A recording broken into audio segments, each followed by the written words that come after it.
राधे राधे आप सभी भक्त वृंद को। जो बात मैं आपको बताने जा रहा हूँ शायद ये थोड़ा लंबा होगा, लेकिन कृपा करके आप लोग संपूर्ण सुन लेना। आज मैं आपको बताऊंगा कि घर में तुलसी का पौधा होना परम सौभाग्यशाली माना जाता है। ऐसा क्यों है? तुलसी के पौधे का महत्व वर्णित करते हुए पद्म पुराण में कहा गया है कि जिस घर में तुलसी का उद्यान होता है वो घर तीर्थ स्वरूप होता है और उसमें यमराज के दूत प्रवेश नहीं करते।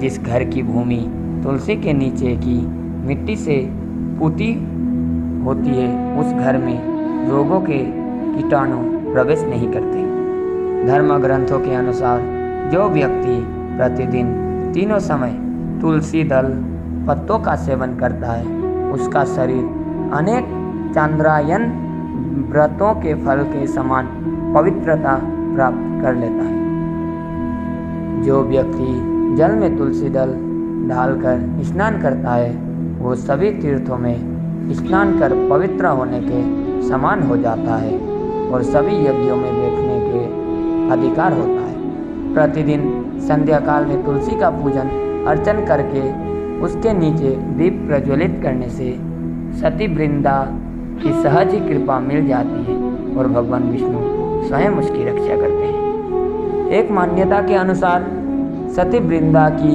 भक्ति और भगवान विष्णु के प्रति उसका समर्पण तुलसी की सुगंध और उसके पत्तों में समा गई है। तुलसी की पवित्र सुगंध हवा के झोंकों के साथ जिस दिशा में जाती है उस ओर रहने वाले सभी प्राणी पवित्र एवं दोष रहित हो जाते हैं। जिस स्थान पर तुलसी का एक भी पौधा होता है वहाँ पर ब्रह्मा विष्णु महेश आदि सभी देव और पुष्कर आदि सभी तीर्थों एवं गंगा आदि सरिताओं का निवास होता है। इस प्रकार तुलसी के पौधे की पूजा अर्चना करने से समस्त देवों तीर्थों और पवित्र नदियों के पूजन अर्चन का फल प्राप्त होता है।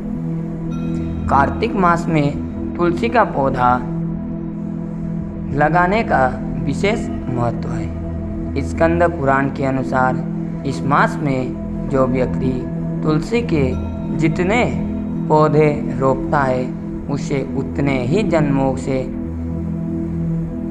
पापों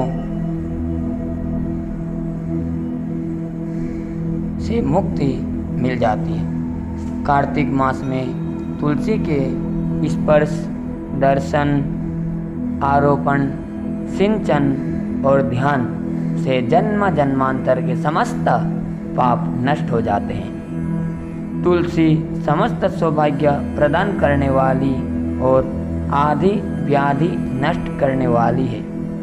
इसके बिना किए जाने वाले धार्मिक कर्मकांड पूर्ण फलदायी नहीं होते।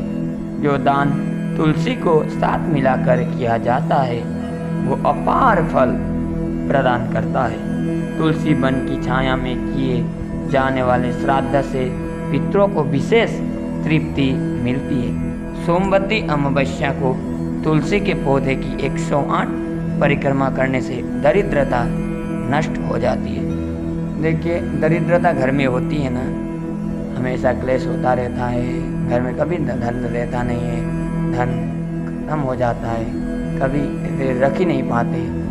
तो तुलसी महारानी का 108 परिक्रमा सोमवती अमावस्या के दिन करना चाहिए।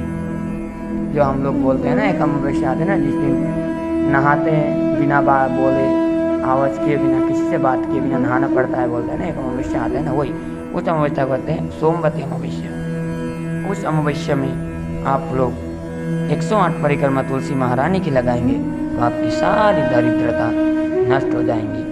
यही कारण है कि तुलसी का पौधा होना परम सौभाग्यशाली माना जाता है। राधे राधे।